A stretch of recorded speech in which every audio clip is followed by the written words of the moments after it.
Hi everybody, welcome to this total lunar eclipse reading. In other words, this is the energy for the time leading up to the total lunar eclipse on the 16th of May and the week or two following it, well, 6 months really, but we'll get the thematic manifestation in the weeks following it and leading up to it in terms of what we're purging, what we're feeling the need to purge, what's getting under our skin, what is ready for release, where we're ready to upgrade, where we're ready to have a more enlightened experience of life. And let's focus on enlightened being lighter than we have been, and I think that won't be too hard for many of us to relate to because, as I've said in our previous readings, the Piscean stellium was just, as always, murky, sometimes dark, thick, difficult, existential energy to work through, and basically the last two or well, probably like 8 to 10 weeks have been really about breaking down everything that doesn't serve us subconsciously to manifest into our conscious existence, and where our emotions have been keeping us small, where we have been rehashing old patterns. You've probably even found that there were some old situations that came back to haunt you in that time and push you. When I say haunt, I mean push you to consciously work through these things. Now, of course, we're in the thick of Taurus season, and at this point, I can't even remember what the day, it's the 11th because Mercury went retrograde yesterday and now Jupiter is in Aries. We'll talk a little bit about these things, even though if you're interested in astrology, you probably have already done your due diligence. So we are moving into the third decan of Taurus. So that means that, about 3 weeks ago, we were moving into the energy of self-evaluation, understanding what our sense of personal worth is unto ourselves. Then in the last week or so, it's been all about how we are valued in the world around us, what our place is, where we don't feel valued, where we feel undervalued, or where we feel that there's a lack of authenticity in the valuation of ourselves.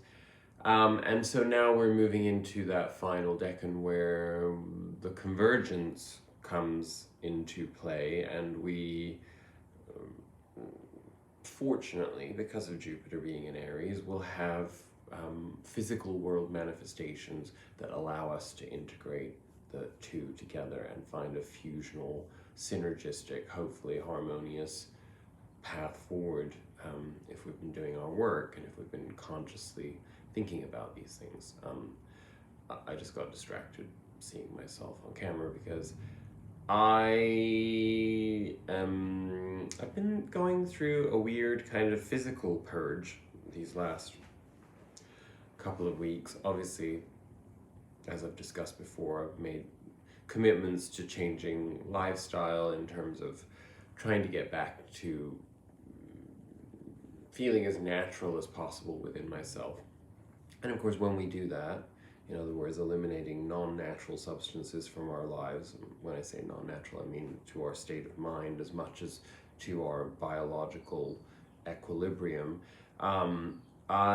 we experiment. We kind of push here and there to see if we can get away with certain things, if we, what our limit is with certain things. For example, last night I went and had dinner with an old colleague of mine, and I ate a ton of bread, which I never do, like sourdough bread. And I had a beer. I don't usually drink. So again, this is sort of the temperance energy of trying to figure out what actually works for us in life. And I think we're moving out of that. I think we figured it out. Truth of the matter is, as the great actress Jane Fonda recently stated in an interview I was watching with her, she's 85 years old, so I've sort of been laughing to myself and with a couple of people I've had the conversation with about how, I'm 46. It seems a little disproportionate for me to be relating my life experience to an 85-year-old, but, we all can find commonality in things. And she had recently said that, she doesn't drink alcohol any longer, certainly in the way that she would have enjoyed in her youth. Because when she drinks alcohol, and this is where I relate 100%, she feels that she's functioning at half-mast the day after, 3 days after, a week after, And she said, given her age, she doesn't know how many days ahead of her she has. So why would she want to waste her life being at half-mast? And I think this is, she is a very wise person in many ways. I don't know whether you are familiar with how much work she's put into helping people understand the aging process and, explaining to people that don't have a lot of self-awareness how to biologically attune to the changes and to remain in peak form as much as we possibly can, despite the biological deterioration that comes with aging. So I think we have to recognize people that have that kind of influence and how valuable that it really is in our human experience. So if you have not made yourself familiar with Jane Fonda's work over the last 20 years in that domain, I suggest you check it out, because she can really help people when they're struggling with the identity crises that come with aging. In any case, I think that this is a lesson that we can all put to test in our lives, and I think it's very Taurian, because how we treat our bodies and our minds is ultimately about self-love, self-worth. And when we do things that denigrate ourselves or destabilize our equilibrium, we have to be able to be honest with ourselves about the fact that that's what we're doing, and that, chasing a high, chasing escapism through, spirits, or, spirits as in alcohol, remembering that the Arabic word, alcohol, which is an Arabic word at its origin, means spirits. It means, it's essentially the idea that it despirits us to partake in alcohol. Again, I'm not here to be moralistic about these things. It's just an open discussion about how we value ourselves. So hopefully you understand in some shape or form in your own life, you can find your own way of applying that to your own sense of personal worth.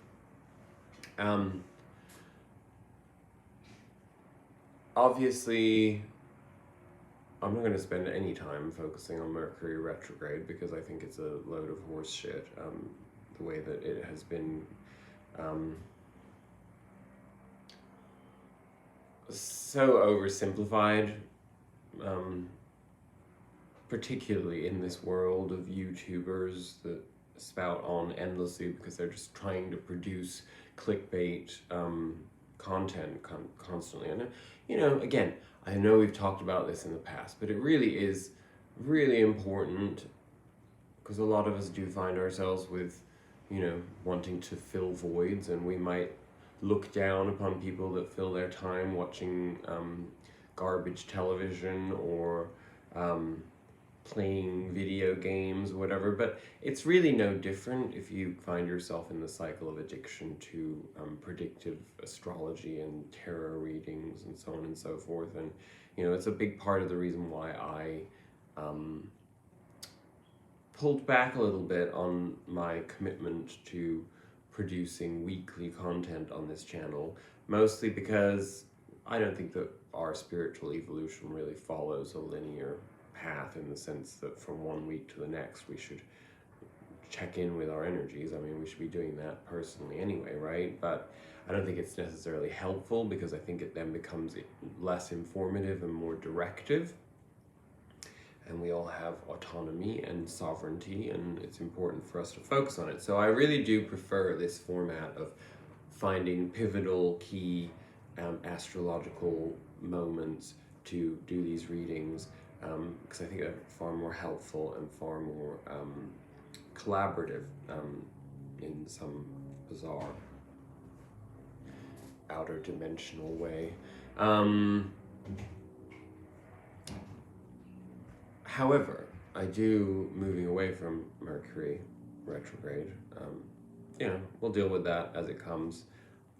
I honestly truly believe that Mercury retrograde is an opportunity, Mercury being a planet of communication, it's an opportunity for us to go back over the lessons that we have learned in communication, the way that we, the things that we have put out into creation mode in the universe through communication, corresponding to those degrees that Mercury will retrograde through. It's an opportunity to solidify the value, given that we're in Taurus season, of those actions and provocations and seeds. This is the way that we should be looking at it, not thinking to ourselves that our car is going to break down and that we're going to be late for every appointment and we shouldn't get on a plane and we shouldn't apply for a job and we shouldn't sign a contract. It's all garbage, and it's mental. It's like, if you keep hearing basic bitch astrologers repeating the same shit to you over and over again, Mercury retrograde, as you've probably heard other people state, if you do follow other astrologers, which I am not, it happens 3 to 4 times a year. So what? And each time it's like around 23, 25 days. That's like 100 potential days of your life a year that you would not be doing anything. That is absolute nonsense, particularly because while Mercury is a potent planet, there are many other planets that also have very potent energies and in many ways outweigh that, and they also interact with Mercury's energy in a way that will always be different. So remember that if you start getting caught up in that BS thinking. Particularly because the seeds that you plant of anything that's happening in Mercury retrograde, let's say you do have a contract to sign, well, I don't think that, you're just randomly coming across some new, manifestation only during Mercury retrograde season, right? So the seeds were planted before, whether that was a mental volition put forth into the universe or actually being curious and researching or whatever else. Again, I don't need to keep explaining it, but you get the drift. I wish it could be banished, the whole notion of the focus in this stupid online community on such bullshit. However, again, let's get positive here. Jupiter moving into Aries. Jupiter in Pisces was great for evolving ourselves into a sense of how we see life, spiritually in particular. And we've been dealing with that for quite some time, and it's been very informative and transformative and wonderful. But Jupiter in Aries, where it will remain until the end of October, where it briefly for about 6 weeks goes back into Pisces in retrograde, and then we'll move back into Aries until May of next year, I believe. This isn't a true enhancement of self, individuation, it's the beginning of the Jupiter cycle. Aries is the first sign of the zodiac, and so this is a brand new 12-year cycle. And 12-year cycles, I always feel, resonate intensely. I remember when I was growing up, everybody used to talk about 7-year cycles. I'm not really sure where that ever came from. It may have been because I was raised in Southeast Asia, so there may have been some Chinese focus from superstition or whatever. I don't really know. But in any case, in astrology, cyclically speaking, because Jupiter is such a huge planet, I mean, Jupiter is the planet that gives more energy than it receives from the sun, which within itself says a lot, right? So, and I've always been fascinated by Jupiter. I just feel, I mean, Jupiter is just like the most, I mean, when you get into astrology and the solar system and galaxies and the greater universe, obviously everything has an allure, and there's all kinds of, you know, we all find ourselves relating to different people. Some people to the Pleiades, some people to the Andromeda, some people, you know, it's like that kind of thing. Some people to black holes, you know. But in our solar system, Jupiter has always been, I guess, kind of like, I've always had the feeling that it was my planet kind of thing, not, you know, whatever that means. And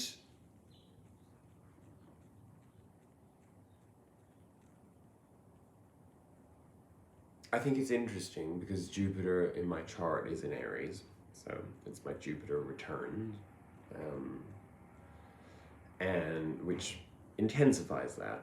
But my Jupiter is in my 12th house too. So let's be honest, nobody knows what the fuck the 12th house is, and I'm still like constantly trying to figure that out. It's obviously, while I'm not sure this is scholarly appropriate, I feel like 12th house is very scorpionic, and so, you know, given the we have the nodes in Taurus and Scorpio, I think there's an added aspect to that, particularly with this eclipse coming up, because it's also in direct play with the nodes of the moon. So a lot of intense energy there, like kind of like, it's like a burst of energy that's redirecting us onto a specific new karmic path. I don't know what that means in anybody's individual life, but for me, it's going to really depend. I mean, I can hope that it means one thing. It could mean something completely different that I'm completely unaware of, because let's be also honest about the fact that Uranus is in Taurus, and so anything can happen. And I don't know when it is, but I feel like there's some kind of Uranus conjunction with the sun or something coming up, which will also intensify the unexpected aspect of life. So, bottom line is, and this isn't very informative, but we got to focus on being present in the moment. And really, above all, while we're waiting for these things, I shouldn't say waiting, but while we anticipate what is coming in this beautiful Jupiter shift, we got to be present, and we got to be enjoying our lives. You know, there's that deep sense right now, if you look at the world around us, between the threat of war, the threat of drought, the threat of scorpionic energy, death, you know, it really does feel like it kind of has been everywhere. And right now in Los Angeles, it's like chilly and sunny, but like it's been cold the last few days, and it's like it's kind of consistently been cold. It's just not warming up the way it normally does.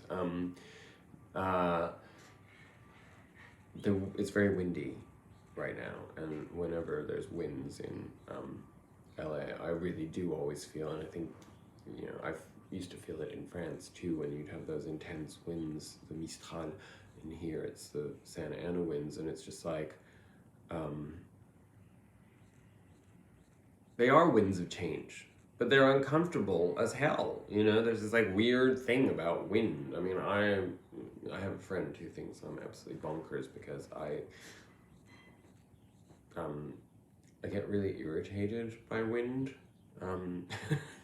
It's just weird, but wind is just like one of those things, and I think it's because it really does seem to activate something, because of course it's in alignment. If you look at the way that the world works and our planet works, solar flares, solar winds, solar, it's all tied in. We have had some intense solar flares. We've also had the Schumann resonance, like off the chart, like in ways that we've never measured before.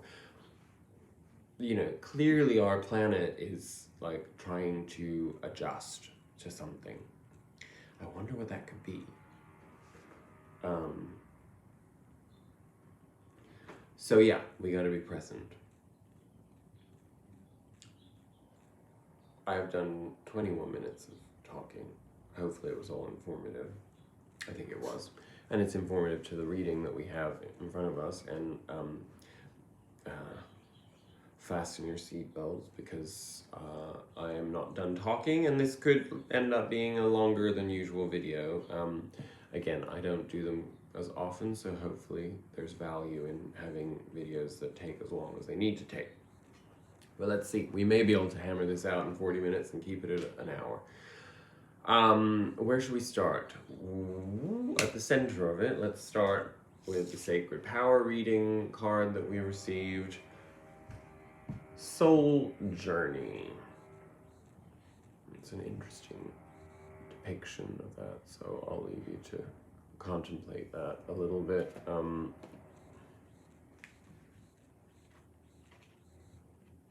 feel like I never really finished like saying why I was like distracted looking at myself, and like basically I woke up this morning and I just haven't really been, I've been sleeping, but I just haven't really felt like my sleep is restorative, and so when I saw myself, I was kind of like, ooh, yeah, it shows. But anyway, soul journey. Part of the soul journey is accepting ourselves as we are, right? I still have a lot of work to do on that one.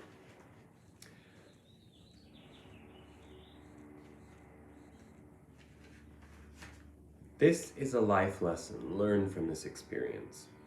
From the moment you chose to return to Earth in this incarnation, excuse me, you decided to be a conscious creator of your life's journey. Your story, as you have written it, is held within the records of the Akashic temples and can be accessed, viewed, and experienced at any time. Organized like a library, the Akashic temple holds the records of each soul's journey energetically within the astral plane. Thoughts, feelings, actions, deeds, past lives, purpose, and soul lessons are all recorded within this place. Acting as a spiritual database, every human process we experience is recorded. Events, births, deaths, marriages, and other life events can be reflected upon at any time. Your individual record is protected by your guardians, who ensure that permission is granted and safe access is available at your request. The integrity of the Akashic is never compromised as a result. Right now, you are experiencing a life lesson. Whatever the outcome, know that this lesson is for a reason, even if you are unaware of it. It is important that you become mindful of your experiences, acknowledging decisions and actions that have led you to this moment. Ask yourself, what is it that I need to learn from this situation? How am I affected by it? How can I do that? What can I do that will help me correct this negative course of action? How can I improve? And it doesn't have to be a negative course of action. Soul journey is also to understand where we might have confusion as opposed to negativity. How can I improve my soul's connection to my higher purpose? What can I do to support humanity? That's all of my meditations lately have been really focused on that. And let's be honest, everything always comes down to one simple thing. The answer is always in gratitude. Finding a gratitude practice. Making sure that, as I have started doing every morning, I do sun salutations and then I sit for at least a few minutes in conscious acknowledgement of my gratitude for the morning, for being present, for the people and animals and aspects of my life that are filled with love, and to release the things that are not.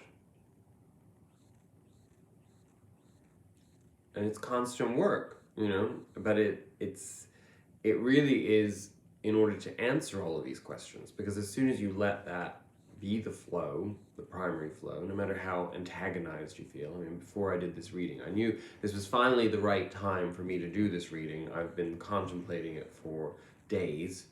I even set it up like a few days ago to do it, and then, you know, I would have these massive shifts in mood and openness, and it almost feels like kind of like tests or attacks or something. I don't know. I think more tests than attacks. And, you know, I'd be, you know, and it happened today.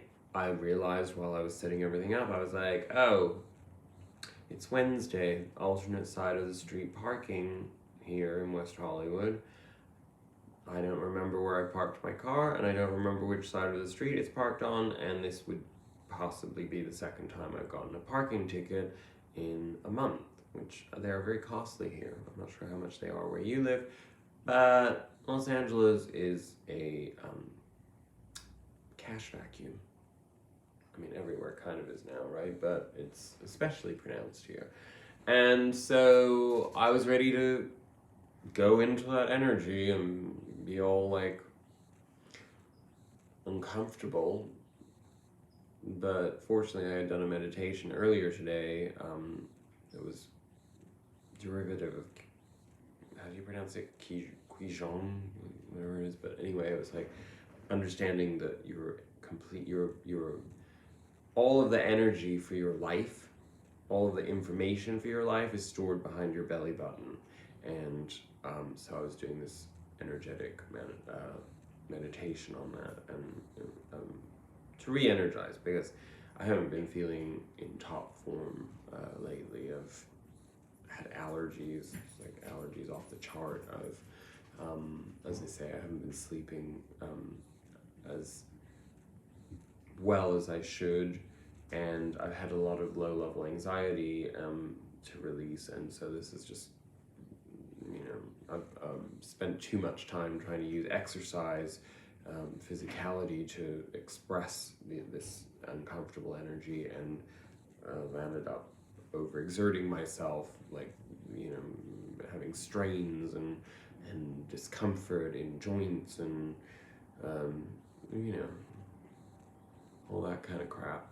So again, I've been really needing to recenter myself and rebalance myself. So this is like basically a reason I'm telling you all this, because that's, in terms of a soul journey, when we were saying correcting negative course of action or whatever, there's an example of all of those things in my life. They feel like negatives, but they are indicative of an imbalance somewhere where I need to adjust. You know, can I allow myself not to be so judgmental of myself if I only work out 5 days a week instead of 7, which is untenable, because eventually you're overworking your body, for example. You know, can I like not have this cuckoo assertion in my head that if I don't work out and I eat anything that I'm getting fat as a result of it, you know? Thanks, culture that I grew up in, for that nonsense. I'm sure many of you can relate. Or whatever it is, being accepted. Who cares? Can we accept ourselves? That's the big question, and it's really fucking hard for some bizarre reason to accept ourselves. It requires constant work. So, while you may be unable to see a way out of your circumstances right now, this will pass, and you will soon be shown the reason for recent events. It's important to recognize the value of your experiences and resolve past issues and patterns from the experiences of lessons learned. Co-create a beautiful life with new perspectives. The choice is up to you. Where do you want to go from here?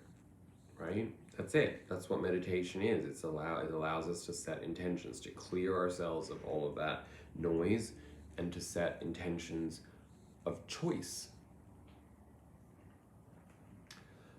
Through the light of God, I will ask my will to be recognized by the highest order, guiding me upon my life's journey.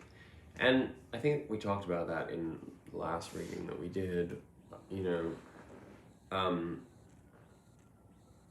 the more mature, the more emotionally and spiritually mature we become, the more we embrace all of the experiences that we have, because we know that nothing's black or white. We know that, yes, there were naive times in our lives where perhaps our naivety had allowed us to feel like we were riding the crest of a wave and completely unhindered by any negativity, and but it was a fantasy. It was because of our naivety that we weren't actually taking the entirety of the universe into consideration. We weren't, we may have actually, looking back on those moments in our lives, we may actually discover from our older selves perspective that we were incredibly selfish, that we weren't conscious of how our actions affected other people, that we weren't thinking about anything beyond ourselves, which to us now would seem like not cute behavior, right? So it's always evolving, and sometimes we just want to be like, stop. Can I just like stop and just can it go back to like something simple and easy? And truth of the matter is, yes, it can, but you gotta surrender and be present in the moment and let go of all that shit, and that's hard, and that's what we're all trying to do, right? So let's move on to our we got 2 Spirit Animal Oracle cards, and I know that I haven't pulled Spirit Animal Oracle cards in a while, but I felt very drawn to them, and they were substituting the energy right now from the Sufi Wisdom deck that I'm not feeling connected to right now for whatever reason. So let's do this. So it's a two-parter, which is interesting, and I think it makes sense because we have 2. So we have Rabbit Spirit, which is now is a lucky time, but we also have, in counterbalance to that, Frog Spirit, clear out the clutter. And I just discovered that there's a third one behind it. Sorry. Canary Spirit, sing your own song. So these are all beautiful messages that are kind of in alignment with each other, right? So, and they kind of recap everything that we just talked about. So bear with me because I will read them and allow us all to meditate on the message, and I'll try to be as streamlined in my reading as possible and actually focus my eyes so that they actually see the words in front of me. I'll hold the cards up so that you don't focus on my face. A sunny meadow calls, and Rabbit Spirit appears to lead you out of your dark warren and into the light so that you can participate in a fertile and beautiful experience. It may seem safe below ground, but the magic happens when you come out and take the risk of being vulnerable and co-creating something new. You are being invited into a new life that you have no experience with. But have no fear. Today is also a time to be fruitful and productive as you enjoy Rabbit Spirit's sunny and prolific energy. At this time, whatever you intend to bring to life will find fertile ground. There are no mistakes, really, when you are co-creating with Spirit, so let new ideas spring to the surface, knowing that now is a lucky time of tremendous possibility. And I can attest, certainly in my life, that I have been very insular. I've not felt like participating in much in the outside world. That's not to say that I don't, but more often than not, because I have had a lot of time on my hands lately, although I have no idea where it goes half the time,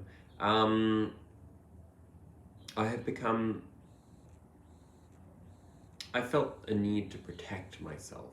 I felt a need to not be immersed in whatever shitstorm is taking place out there. And I am very sensitive to people. It's difficult. I mean, especially as I've said many times before, I don't know whether it will change if I go and live in a different place.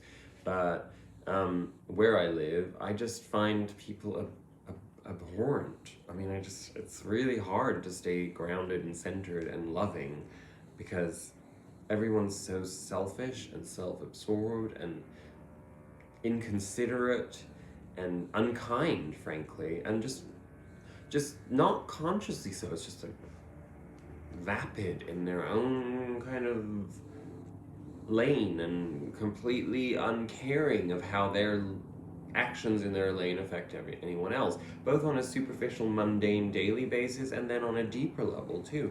And that has made me not misanthropic, but protective, self-protective.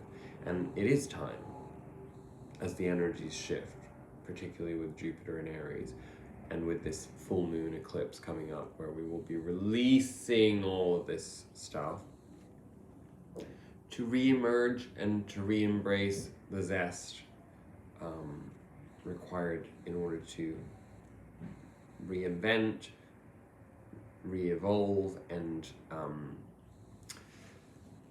feel excited and adventurous again about life, right? I'm not going to read the protection messages because, as I say, Jupiter in Aries is a positive energy, and that's the energy we're staying in. Frog Spirit, number 28, clear out the clutter. Frog Spirit knows that while all the other frogs are croaking away, this is a time for you to simplify and declutter your life so that you can feel content on your own lily pad. Even when life isn't creating a total cacophony, we can become drawn to the excitement of lots of noise. Then the next thing we know, our schedules and homes are cluttered with commitments we regret making and objects taking up valuable space. Even with relationships needing decluttering, even relationships need decluttering as they often become messy. Frog Spirit appears to tell you to clean house, reprioritize what you need, and get rid of or give away the rest so you can have some space in your day and in your head. You don't need the old stuff and its stories shouting at you about the past. Along with physical clutter, friendships are sometimes kept long past their expiration date, weighing you down with unnecessary baggage. Now is the time to let go. Whatever you need will appear when you need it, so release your grip on all that clutter that is making you feel anxious and burdened. Frog Spirit wants you to reclaim your space unencumbered by shoulds, oughts, and could-have-beens. Let go and jump. You are free from all that old stuff. Very on point for me, again. Both in terms of letting go of friendships, it's like, I find myself in that same age-old problem, and I'm not going to mention names because who cares at this point, but people that, I put my boundaries in place, and they react with punishment. I withdraw, suddenly these people become more interested. This kind of nonsense. It's like, let's be honest, it's not personal. It's just other people that are not self-aware, not doing the work on themselves. They act out. And if you're a receptacle for that, it can become toxic. But remember, rabbit spirit now is a lucky time. So anyway, fuck the clutter, get it out. And finally, of these spirit animal oracle cards, clearly because I hadn't been using them lately, they all wanted to come out and sing their song, but we're going to sing our song. Canary Spirit arrives to help you to find your authentic voice and express what is in your heart. Free yourself to experience your inner light and let it shine, as Canary Spirit sings to remind you of your inherent joy and to support you as you sing your own song. Now is the time to let the world know who you really are. Canary Spirit's message is that you are free to be yourself and express your most cherished desires. The world wants to hear your song.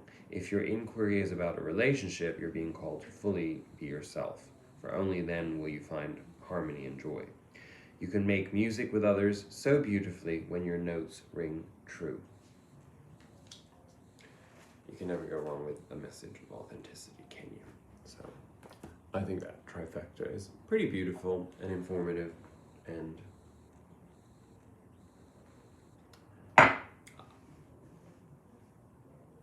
what more can I say?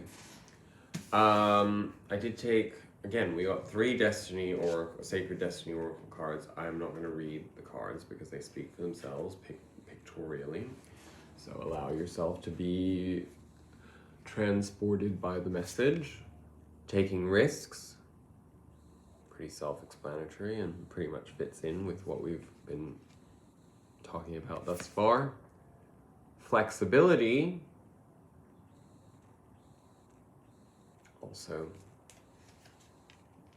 kind of necessary when we take risks, right? and thriving. So, those are all really beautiful messages. Can't really go wrong with any of those. Do you agree? But take a moment to sort of see how you relate to those concepts. If my manifestations come to realization, my intended manifestation, should I say, then I will be having to take risks, and I will also need a lot of flexibility. But it's good to know that I'll be thriving. And you know what? We do thrive in taking risks. We thrive in change. We thrive in, unblocking things and clearing that clutter so that new things can come in. And then that kind of puts us in a position where we do sing our own song. Our authenticity comes through because we're more focused on putting forth what we want to put forth of ourselves, which requires of us to think about who we are and what we want to be, right? Again, all tied in with that central soul journey card. It's just a reminder that this is all part of a journey, not focusing on a destination, but the journey.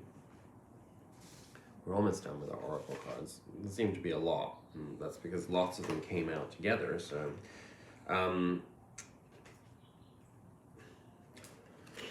from the soul journey cards, we got change. I understand that nothing can grow or evolve without movement. We got more than that, but let's start by reading that. There is a certain comfort in the idea of living a life without surprises. The status quo has an appeal, but you will never learn or grow if your circumstances stay the same.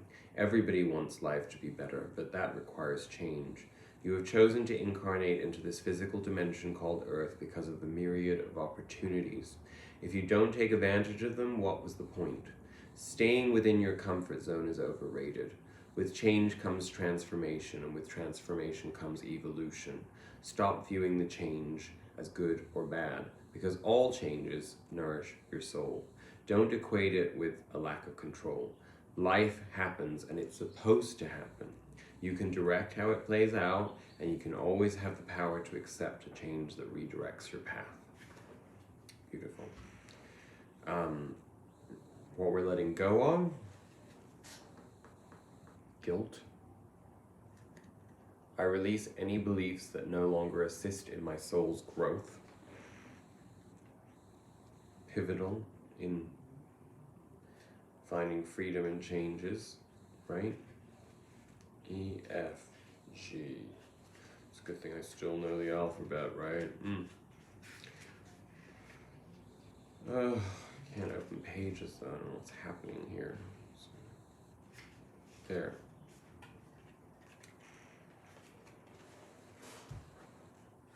The energy of fear has many guises to complicate your path to loving yourself. Guilt is the most devious because it is a wolf in sheep's clothing.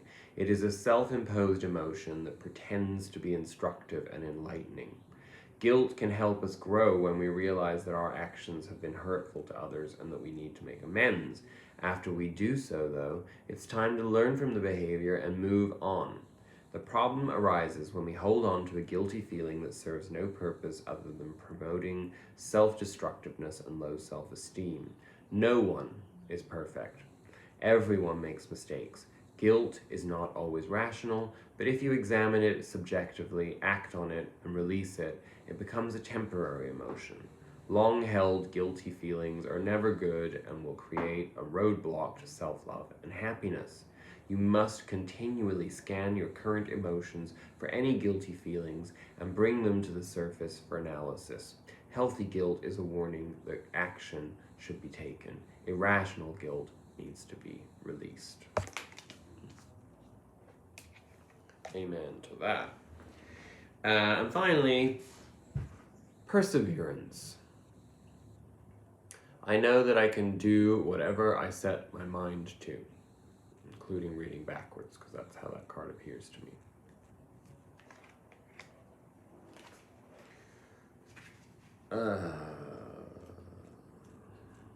Where are we? As a soul, you are on a mission in this physical dimension. You are the only one who knows the correct path to take. Your intuition, your connection to spirit, is your compass. You have the power to stay the course, and you are stronger and more determined than you might first think. In order to experience many successes in life, you must mature and realize the strength within yourself and the quality of inner courage. Life doesn't just happen. We must make it happen. It is natural for us in this human school to shy away from what we believe to be difficult because we concern ourselves with how we concern ourselves with how others will perceive us. We are afraid of failure, ridicule, or coming up short. Now is the time to make the proper changes and take risks and do things you never thought you could do before. Your soul must learn to become aware of its inner strength. Live the joyfulness your soul yearns for and engage in activities you have always wanted to try but were afraid you'd fail at.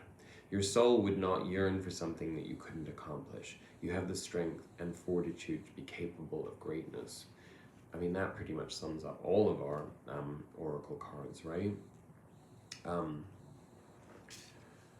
I'm going to break a little bit of protocol here and read. I took one Osho Zen Tarot card, which is the Queen of Pentacles, Queen of Rainbows, flowering, for our overall energy for the week. Find the card. I just had it there. Okay. We'll hold it up for you. And then we do have a Celtic cross, so I'll probably get through the Celtic cross pretty quickly unless we need a clarifier. The Queen of Rainbows is like a fantastic plant that has reached the apex of its flowering and its colors. She is very sexual, very alive, and full of possibilities. She snaps her fingers to the music of love, and her zodiac necklace is placed in a way that Venus lies over her heart. The sleeves of her garment contain an abundance of seeds, and as the wind blows, the seeds will be scattered to take root where they may. The winds of change that are in the background. She is not concerned whether they land on the soil or on the rocks. She's just spreading them everywhere in sheer celebration of life and love. Flowers fall on her from above, in harmony with her own flowering, and the waters of emotion swirl playfully beneath the flowers on which she sits. You might feel like a garden of flowers right now, showered with blessings from everywhere. Welcome the bees, invite the birds to drink from your nectar, spread your joy around for all to share. Sounds like she wants us to be a whore. I'm kidding. I don't mean to slut shame you if you are slutty.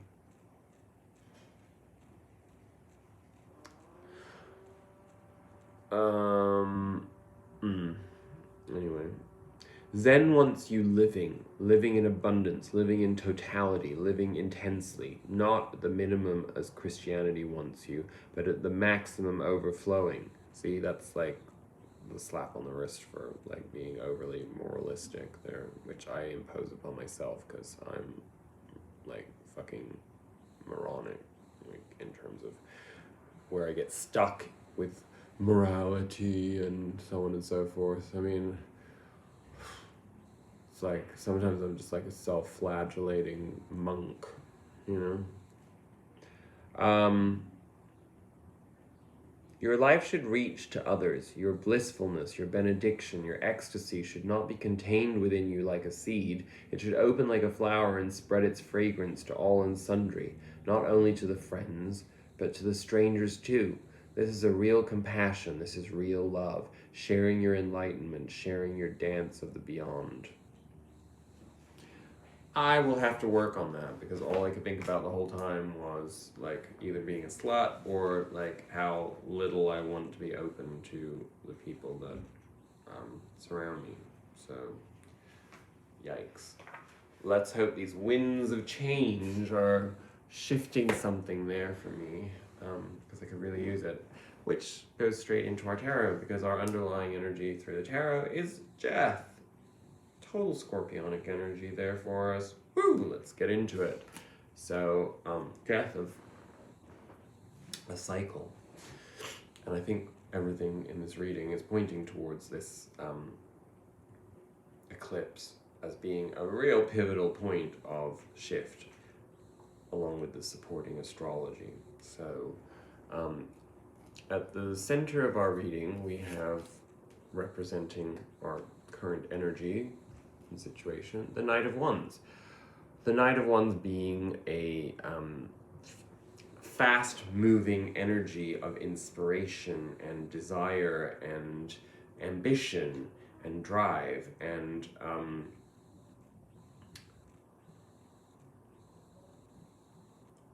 but from a very informed perspective. In other words, knowing where we want to put that energy, goals, which is a beautiful energy for us to have at the center of our reading. You know, what crosses us and what kind of hinders a little bit of that Knight of Wands energy is that we have the Emperor here, and the Emperor in this position essentially speaks to us getting in our own way, because perhaps we feel like our goals are too lofty, or we feel that our desires should be contained, perhaps for over moralistic thinking, or being too considerate of things outside of ourselves, and therefore potentially falling into poverty consciousness, not really having faith in our empire, instead sort of self-limiting, essentially, right?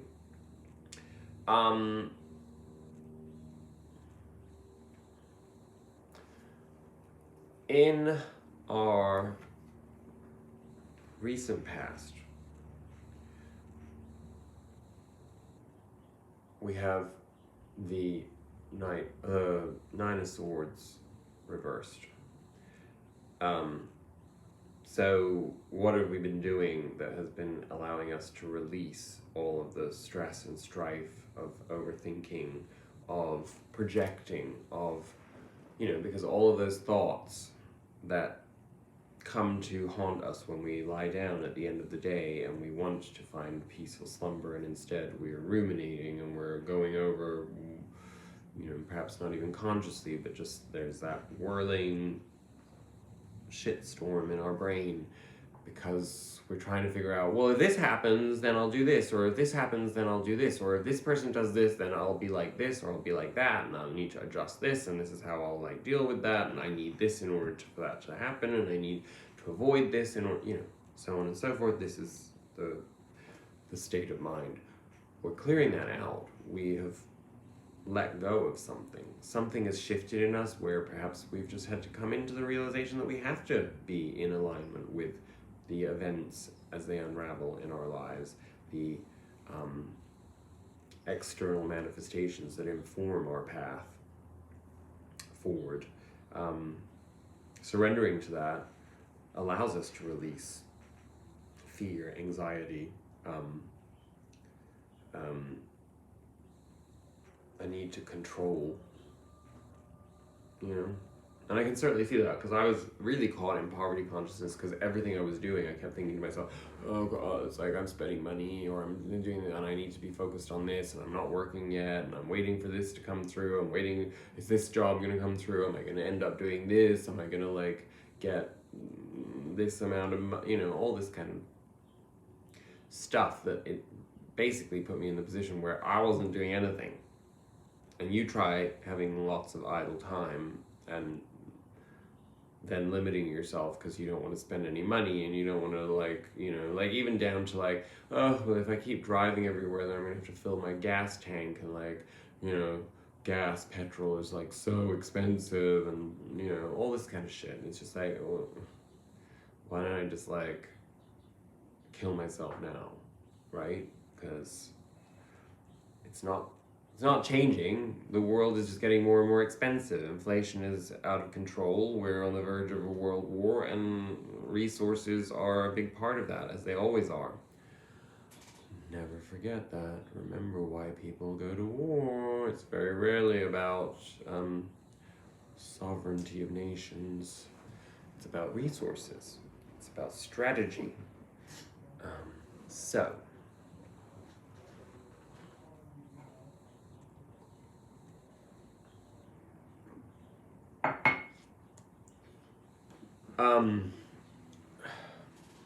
At the base of our reading, what's informing the way that we're approaching our life right now, probably as a result of letting go of that Nine of Swords energy, is the Nine of Pentacles. So this is very much being self-sufficient, self-contained, self-satisfied, reaching a point where we have enough experience, we have enough worldly experience, we have enough worldly effects to be in the position where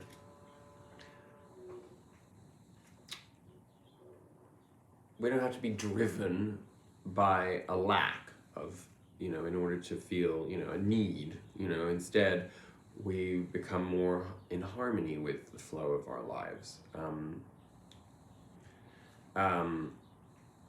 At the same time, there's a process here that we still have to go through, because in our immediate future we have the Temperance card, and the Temperance card is really implying that there, wherever there is imbalance, we have the tools and the knowledge in order to know its opposite, and therefore to sort of juggle that into tempering action, and eventually to level out and find ourselves at a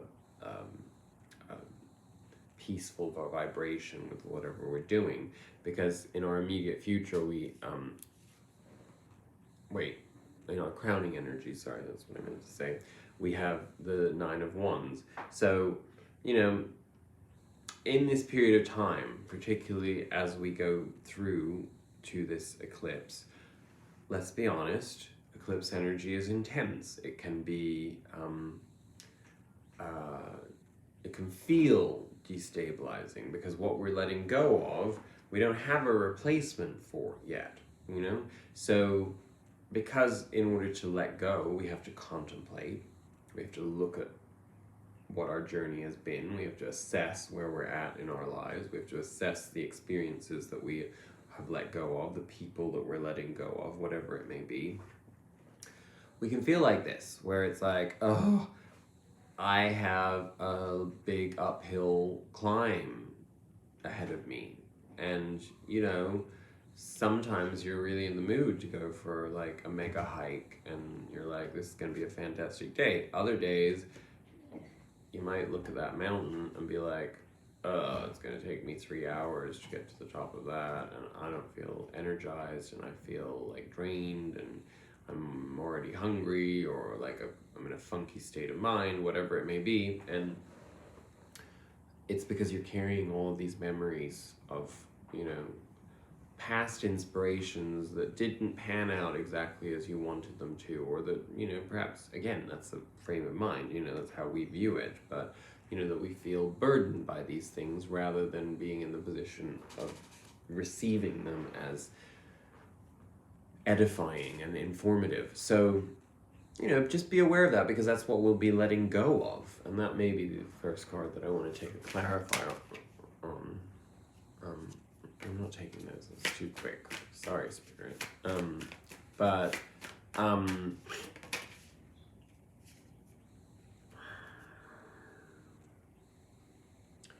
Okay, we got the Star and the Four of Swords in reverse. So the Star and the Star is the wish card. The Star is like the manifestation from Temperance, the energetic flow that pushes us forward. So because it's paired with the Four of Swords reversed, that implies to me that either we're coming out of a period where we have been functioning a little bit at half-mast, either we've been sick, or we've like felt energetically drained, or we've had a long period of what should be a respite, or a period of rest and relaxation and restoration.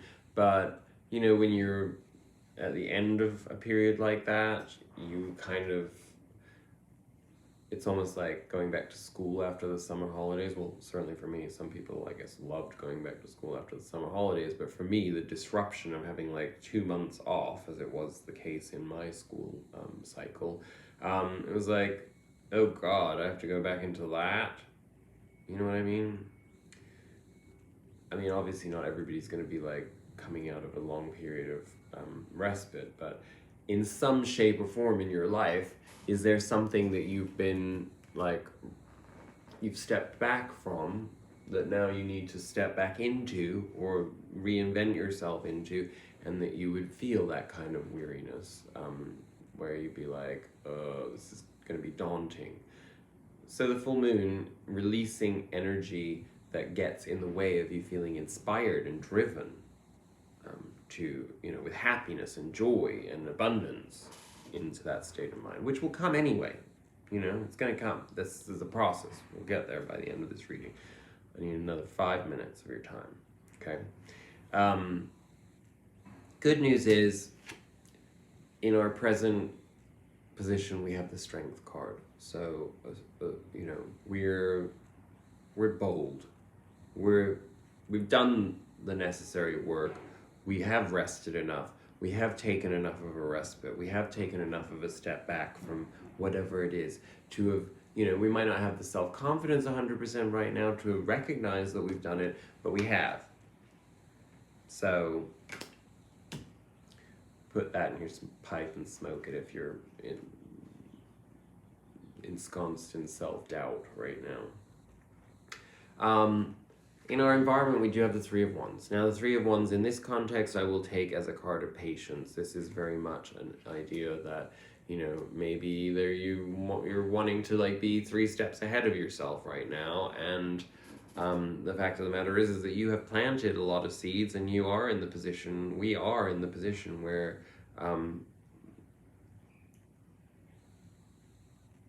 we're pretty well set up for the next chapter. But, as we said earlier, it is about the journey, not the destination.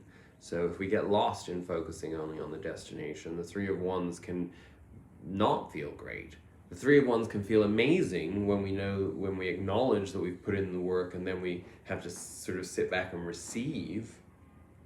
But if we're in that place where it's like, I just want to get to this place. I just want to get to this part of the journey. I just want this to have happened already so I can start focusing on this or do this instead.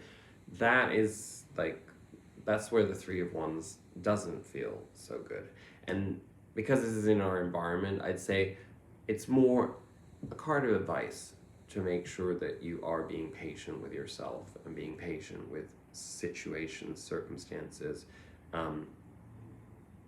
I suppose people too, but I'm not really getting that vibe right now. Let's take one clarifier on the Three of Wands just to get some context from that, if Spirit would like us to have it.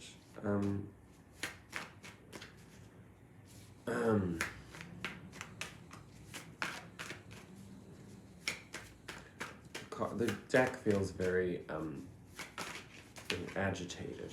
Okay, yes.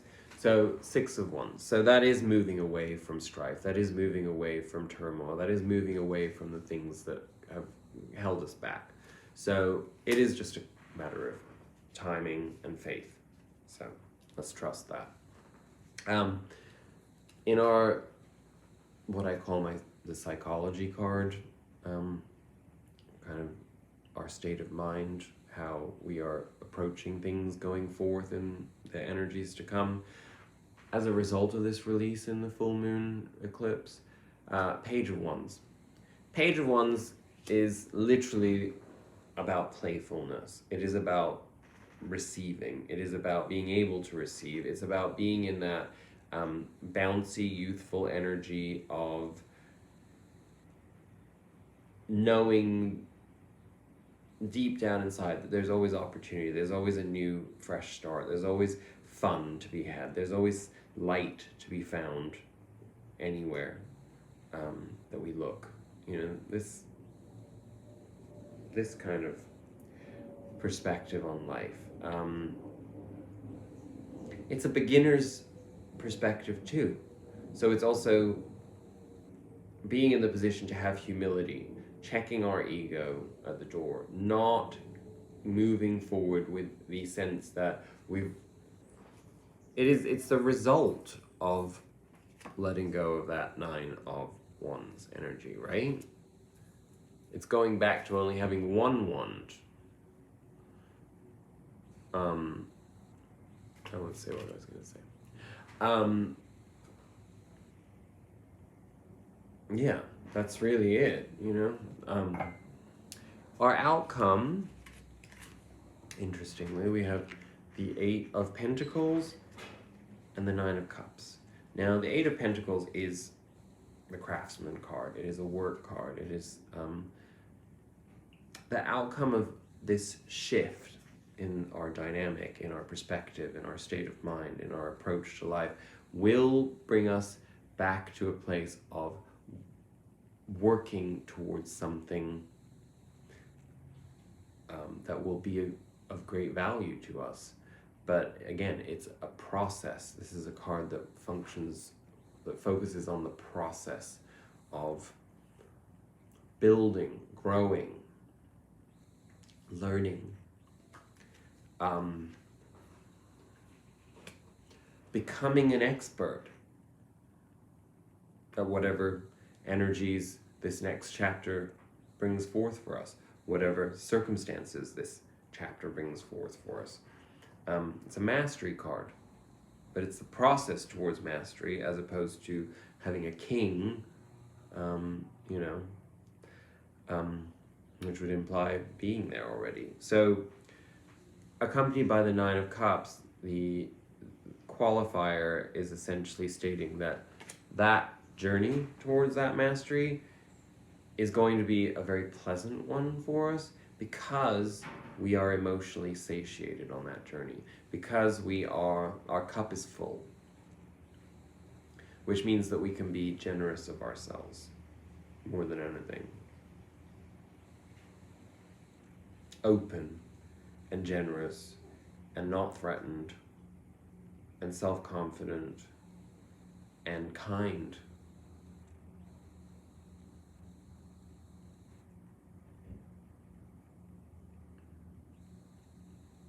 Anything else? Be brave. That's it. Okay. I wish you much success on this next little leg of our journey together, and I'll check in soon, probably to explore Gemini energy as it starts coming in, because Gemini's exciting, but it's also dynamic and sometimes overwhelming, and who knows what that means, because we need to explore that. Anyway, focus on the present. Bye.